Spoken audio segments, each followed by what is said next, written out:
2026 ஜனவரி 18ஆம் தேதி ஞாயிற்றுக்கிழமை. இலங்கை வளிமண்டலவியல் திணைக்களத்தினால் இன்று காலை வெளியிடப்பட்ட இன்றைய நாளுக்கான வானிலை அறிக்கை. நாட்டின் பெரும்பாலான பகுதிகளில் சீரான வானிலை நிலவக்கூடும்.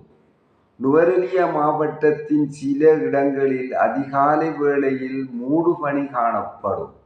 மத்திய, சப்ரகமுவ, மேல், வடமேல், வடமத்திய மற்றும் ஊவா மாகாணங்களின் சில இடங்களிலும், அத்துடன் அம்பாறை, காலி மற்றும் மாத்தறை மாவட்டங்களிலும் அதிகாலை வேளையில் பனிமூட்டம் காணப்படும்.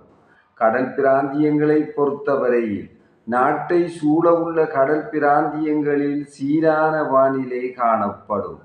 கடல் பிராந்தியங்களில் மணித்தியாலத்துக்கு 25 முதல் 35 கிலோமீட்டர் வேகத்தில் வடகிழக்கு திசையிலிருந்து காற்று வீசும்.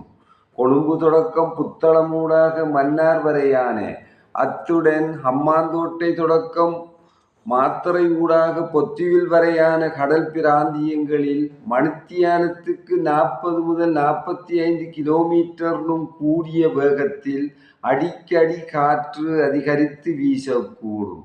இவ்வாறான சந்தர்ப்பங்களில் இக்கடல் பிராந்தியங்கள் ஓரளவு கொந்தளிப்பாக காணப்படும். நாட்டை சூழவுள்ள ஏனைய கடல் பிராந்தியங்கள் இடைக்கிடையே ஓரளவு கொந்தளிப்பான நிலையில் காணப்படும்.